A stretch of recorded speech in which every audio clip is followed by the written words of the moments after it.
কত স্বৈরাচার আমরা দেখলাম, কত অহংকারী দেখলাম, যাদের তর্জনী হেননে লক্ষ কোটি কোটি মানুষ উঠতো আর বসতো। তাদের জিল্লাতির সঙ্গে আল্লাহ রব্বুল আলামিন কতজনকে বিদায় করে দিলেন। ফুলের মালা নিয়ে কুলাতে পারে নাই, পা থেকে শুরু করে গলা পর্যন্ত ফুলের মালা দিয়া ডুবাই দিল ভক্তরা। আবার আল্লাহ রব্বুল আলামিন এমন শাস্তি দিলেন, ফুলের মালার পরিবর্তে জুতার মালা নিয়ে জেলের মধ্যে ঢুকাইয়া দিলেন। ঠিক কিনা গণ? অহংকারী আর স্বৈরাচার যারা হয়, আল্লাহ পাক এভাবে তাদের দৃষ্টান্ত দেখিয়ে দেন। আমরা কত দেখলাম, 9 বছরের রাজা 10 বছরের সাজা। পৃথিবীর বুকে যারা অহংকার করে, যারা স্বৈরাচার হয়, আল্লাহর আইনকে যারা বৃদ্ধাঙ্গুষ্টি প্রদর্শন করে, আল্লাহ পাক তাদের জমিনেও দেখান। এখানে চূড়ান্ত ফয়সালা আল্লাহ করেন না, আসল ফয়সালার জায়গা তো আছেই, তবে এখানে নমুনা দেখায় দেন। ফাইজলামি শুরু কর সারা দেশব্যাপী, সারা দেশব্যাপী ফাইজলামি শুরু করে দিয়েছে একেবারে নির্মম ভাবে, অহেতুক ভাবে। এই যে অসহায় মানুষগুলোকে, ছাত্র পড়তে গিয়েছে, বাবা মার স্বপ্ন লালন করা ছাত্র, ছেলেটা ইঞ্জিনিয়ার হবে, ছেলেটা মেডিকেল সায়েন্সের পরে বড় একজন ডক্টর হবে, পিটায় মেরে ফেলে দিল তাকে। এত বড় সাহস! আর আমরা কিছুই বলতে পারলাম না, কিছু করলাম না। কি একটা অবস্থা চলছে! এগুলো যখন চলতে থাকবে একটা কওমের মধ্যে, আপনার মনে হয় যে আল্লাহর পক্ষ থেকে রহমত নেমে আসবে? লা ইলাহা ইল্লাল্লাহ বলা একজন মানুষ যদি বেঁচে থাকে, ওই একজন মানুষের সম্মানে আল্লাহ পাক কিয়ামত দিবেন ইনশাআল্লাহ। সে একজন মানুষকে এভাবে নির্মমভাবে পিটিয়ে মেরে ফেলো তোমরা। এখন মানুষকে পেটানো শুরু করেছো। নবী সাল্লাল্লাহু আলাইহি ওয়াসাল্লাম শেষ জামানার হাদিস সম্পর্কে বলেছিলেন যে আমি এক শ্রেণীর মানুষকে দেখি নাই যারা আসবে মানুষকে নির্মমভাবে মারবে। নবীজি বলেছিলেন শেষ জামানায় 2 শ্রেণীর মানুষ আসবে, আমি এদেরকে দেখি নাই। নবীজি দেখেন নাই মানে 1400 বছর আগে ওরা ছিল না। এক শ্রেণী হচ্ছে হাতের মধ্যে মানুষকে মারার কিছু অস্ত্র নিয়ে ঘুরে বেড়াবে, এরা মানুষকে নির্মমভাবে পিটাবে, নির্মমভাবে পিটাবে, নির্মমভাবে মানুষকে পিটাবে। এই শ্রেণীকে আমি দেখিনি, এরা আসবে পরে। আর এক শ্রেণী হচ্ছে এমন এক শ্রেণীর মহিলা বের হবে যারা কাপড় পরেও নগ্ন থাকবে, নিজেরাও আকৃষ্ট হবে, অন্যকে আকৃষ্ট করবে। তো এই মেয়েদেরকে তো দেখতে পাচ্ছেন, এখন পাচ্ছেন না? তার মানে কিয়ামত কাছে না দূরে? আর আমি এখন ওই হাতে লাঠিওয়ালা ওই গ্রুপকেও খুঁজে পেয়েছি। হাতে লাঠিওয়ালা সেই গ্রুপ কোনটা জানেন? ওই যে ঘরের মধ্যে ঢুকায় ঢুকায় যে ছেলেগুলোকে মেরে মেরে রাত্রেবেলা মেরে ফেলায়, সেটা গ্রুপ। এটা বিভিন্ন হলে হলে দেখেন না, হকি স্টিক নিয়ে 8জন 10জন মিলে এক একটা করে ছেলেকে ডেকে নিয়ে পিটায় পিটায় মেরে ফেলায়, এগুলা সেই ছেলে। এদেরকে যারা জন্ম দিয়েছে ওই বাপের জন্য ধিক্কার, এদেরকে যারা জন্ম দিয়েছে এই বাপের জন্য ধিক্কার। আর এখন এরকম লেডিস গ্রুপও বের হয়েছে, আর মেয়েদেরকেও হলে ডেকে ডেকে পিটানো শুরু করেছে। তোমরা কি মনে করো যে 5জন 6জন 10জন মিলে একজনকে সারা রাত টর্চার করে মেরে ফেলানোর মধ্যে সুপুরুষ? তুমি সুপুরুষ, তুমি অনেক বড় বীর। সাহসটা তুমি একজন মারামারি করে দেখাও না, দেখি তোমার এত বড় সাহস, তাহলে একজন মারামারি করে দেখাও না। আসো রিংয়ের মধ্যে, আসো রিংয়ের মধ্যে আসো, তারপর দেখি তোমার কত শক্তি, আমাদের কত শক্তি। একজন 1-on-1 ব্যাটেলে আসো, খালি হাতে 1-on-1 ব্যাটেলে আসো। 8জন 10জন মিলে একটা বুয়েটের ছেলে, একটা মেডিকেলের ছেলে, একটা অমুকের ছেলে, তমুকের ছেলে, বাবা মায়ের স্বপ্ন লালন করা ছেলেগুলোকে ঘরের মধ্যে ঢুকাবা, সারা রাত পিটায় মেরে ফেলবা, এটাকে তোমরা সাফল্য মনে করো, বীরত্ব মনে করো? এই ছেলেগুলোকে জন্ম দিয়েছে যে পিতা মাতায়, এদের জন্য ধিক্কার আমার পক্ষ থেকে। আপনারা এইসব সন্তান জন্ম দিতে গেলেন কেন? খিদির আলাইহিস সালাম বেঁচে থাকলে ছোটবেলায় মেরে ফেলতো এদেরকে। ওই যে খিদির আলাইহিস সালাম ছোটবেলায় একটা বাচ্চাকে মেরে ফেলছিলেন না? মুসা আলাইহিস সালাম বলেছিলেন যে একটা বাচ্চাকে কেন মেরে ফেললেন? তখন খিদির আলাইহিস সালাম বলেছিলেন এই ছেলেটা যদি বড় হয়, বড় হলে অনেক বড় কাফের হবে। আল্লাহ আগে জানিয়ে দিয়েছেন, এই জন্য আগে মেরে দিয়েছে। এই বাচ্চাগুলোকে নিতে গেলেন কেন? কোন রকম লজ্জাবোধ নাই, চক্ষু লজ্জা নাই।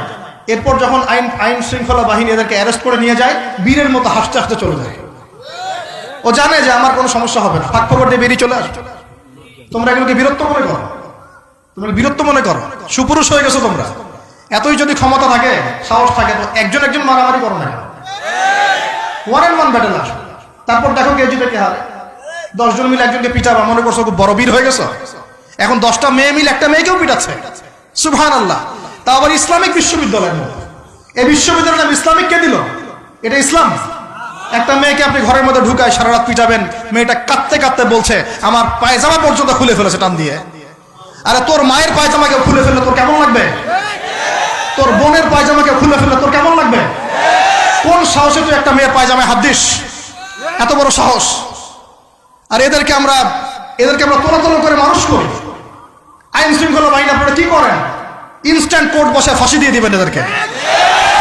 আল্লাহর কসম করে বলছি, যদি কোনোদিন এরকম ক্ষমতা আমাদের কাছে আসতো, দিনের দিন বিচার করে দেখিয়ে দিতাম ইনশাআল্লাহ। ফাইজলামি শুরু কর সারা দেশব্যাপী। যারা এখন বিপদগামী ছিলেন আমরা মনে করতাম তারাই এখন হেদায়েতের দিকে আসছেন, আর আমরা এখন মুসলিম ঘরে জন্মগ্রহণ করে নামাজ ছেড়ে দিচ্ছি, কোরআন পড়া ছেড়ে দিচ্ছি। এটা কি ধরনের কথা? আমার পরিবারের মা বোনরা কিভাবে বেপরদায় বাইরে যায়? আমার পরিবারের কর্তা আমি কেমন করে আমার পরিবারের স্ত্রী সন্তান মেয়েরা বাইরে বেপরদায় যাবে? কিভাবে যাবে? আমি তো পরিবারের কর্তা, আমি পরিবারের স্বামী, আমার স্ত্রী কেমন করে বেপরদায় বাইরে যাবে? আমার ছেলে কেন নামাজ পড়বে না? নামাজ না পড়ে সে ভাত খাবে কিভাবে? নামাজ না পড়ে আমার পরিবারে আমার ছেলে ভাত খাবে কিভাবে? আমার মেয়ে কেমন করে ভাত খাবে? অতএব পরিবারটাকে শক্ত করেন, হালাল খান, সামাজিক ভাবে ইসলামটাকে এগিয়ে নেন, ইনশাআল্লাহ দেখবেন একদিন বড় পরিসরে ইসলাম কায়েম হয়ে যাবে ইনশাআল্লাহ।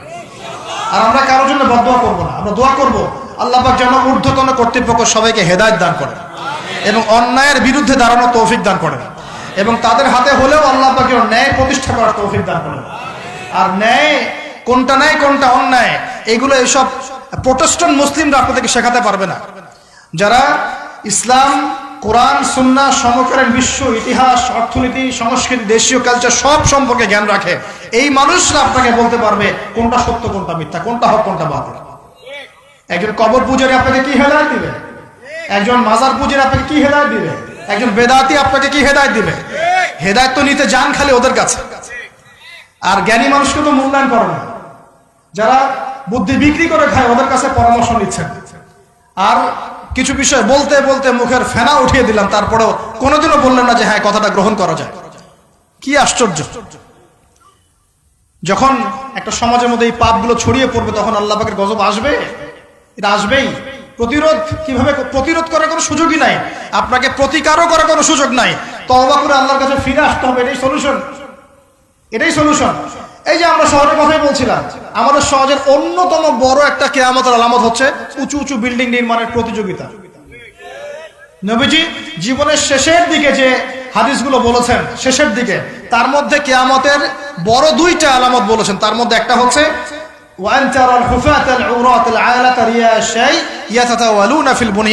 যখন দেখবে সমাজের সবচেয়ে নিম্ন শ্রেণীর মানুষেরা, রাখাল টাইপের মানুষ, গায়ে জামা নাই, পায়ে স্যান্ডেল নাই, উঁচু উঁচু বিল্ডিং নির্মাণের প্রতিযোগিতা করছে। ধনীরা বিল্ডিং নির্মাণ করবে এমনটা নবীজি বলেন নাই। নবীজি বলছেন গরিব, ফকির, মিসকিন, গায়ে কাপড় নাই, স্যান্ডেল নাই, এরা বিল্ডিং নির্মাণ করবে না, প্রতিযোগিতা করবে একে অপরের সাথে। এখনকার আরব বিশ্বটা এর জাজল্যমান দৃষ্টান্ত, এখনকার আরব বিশ্বটা এর জাজল্যমান দৃষ্টান্ত। অনেক সালফে সালেহিন বলেছেন এখান এই হাদিস থেকে আরবদেরকে ইশারা করা হয়েছে। এটা আমাদের ঢাকার মধ্যে চলে আসছে। আজ কালকে যার এক জায়গা টাকা পয়সা ছিল না, আজকে 10 তলা 20 তলা ফ্ল্যাটের মালিক। কিভাবে সম্ভব? সুদের মধ্য দিয়ে সম্ভব, দুর্নীতির মধ্য দিয়ে সম্ভব, কালো টাকার মধ্য দিয়ে সম্ভব, অন্যের সম্পদ অন্যায়ভাবে হস্তক্ষেপ করার মধ্য দিয়ে সম্ভব। আর মাশাআল্লাহ যার একটা 5-10 তলা বাড়ি আছে আমাদের শহরে, অন্য মানুষকে মানুষই মনে করে, ভাড়াটিয়াকে মনে করে যে তেলাপোকা, ককরোচ, ছিছি করে তার আছে। কত যে শর্ত! কোনো কোনো সময় এমনও হয়েছে মানে বাড়ি ভাড়া চাইতে গিয়ে যে বেইজ্জত হতে হয়েছে, মনে হলো যে বাড়ি ভাড়া চাইতে গিয়ে মানে নিজের সম্মান নিজে নষ্ট করে ফেললাম। সুবহানাল্লাহ। কারণ যখন নিম্ন শ্রেণীর মানুষের কাছে অর্থ আসে তখন কিন্তু এদের মধ্যে কালচার আসে না, কালচার আসে না। সম্পদ আসে ঠিকই, কিন্তু কালচার, সভ্যতা আসে না। তারা অসভ্যই থেকে যায়। কাকে সম্মান দিতে হবে কাকে দিতে হবে না সেটাও জানে না। কথা বুঝতে পারছেন? এটা আমাদের সমাজ এখন চলছে, হাইলি কনস্ট্রাক্টেড বিল্ডিংস এর প্রতিযোগিতা। আর আমরা বলবো কেন, এই যে এখনকার সেকুলার রিপোর্ট গুলোই বলছে বেশিরভাগ বিল্ডিং এরই দেখা যায় যে কোনো রকমের ভিত্তি নাই। এই 5-6 মাত্র ভূমিকম্প হলেই সব ধরধর করে পড়ে যাবে। আরো এই যে অহংকার, আমি একটা ফ্ল্যাটের মালিক, ঢাকা শহরে মনে হচ্ছে যেন পরিচয়ের মানদণ্ড হচ্ছে এটাই। জিজ্ঞাসা যদি করেন যে ভাই আপনার নাম কি করেন, বলবে ওই যে ফ্ল্যাটটা দেখছেন 10 তলা ওইটা আমার। ভাবখানা এমন যে এটাই তার পরিচয়ের মানদণ্ড। সে কি করে, তার শিক্ষাগত যোগ্যতা কি, কোন প্রফেশন, এগুলো বড় কথা নয়। ওই যে ফ্ল্যাটটা দেখছেন 6 তলা, ওইটা আমার। অনেকে এসে পরিচয় দেয়, আমি অমুক পার্টির অমুক, আমি অমুক পার্টির তমুক, আমি অমুকের সাধারণ সম্পাদক, আমি অমুকের সভাপতি। এগুলো পরিচয়, এগুলোই মানুষের পরিচয়। আমি অমুক দল করি, তমুক দল করি। পরিচয় কি তোমার? তুমি কি এই পরিচয় দিয়ে কাল কিয়ামতের মাঠে আল্লাহর সামনে দাঁড়াবা? তোমার পরিচয়টা কি? পরিচয় হচ্ছে তোমার শিক্ষাগত যোগ্যতা কি, তুমি সমাজকে কতটুকু সার্ভ করতেছো, তোমার ইলমি যোগ্যতা কি, তুমি 5 ওয়াক্ত নামাজ পড়ো কিনা, তুমি ইসলামপন্থী কিনা, তোমার সুন্নত আছে কিনা, তুমি দিনের জন্য কি করো, এগুলো তোমার পরিচয়। আল্লাহ রাব্বুল আলামিন আমাদের কথাগুলো বোঝার তৌফিক দান করুন। আমাদের সমাজে হাইলি কনস্ট্রাক্টেড বিল্ডিংস এর এগুলোর প্রতিযোগিতা চলছে। দেখেন, বিল্ডিং নির্মাণ করা পাপের কিছু নয়, কিন্তু এগুলোর মধ্য দিয়ে অহংকার করাটাই পাপের। আর অহংকার করলে আল্লাহ পাক এগুলোকে ধসিয়ে দিতে সময় নেবেন না। আল্লাহ পাক আমাদেরকে বোঝার তৌফিক দান করুন।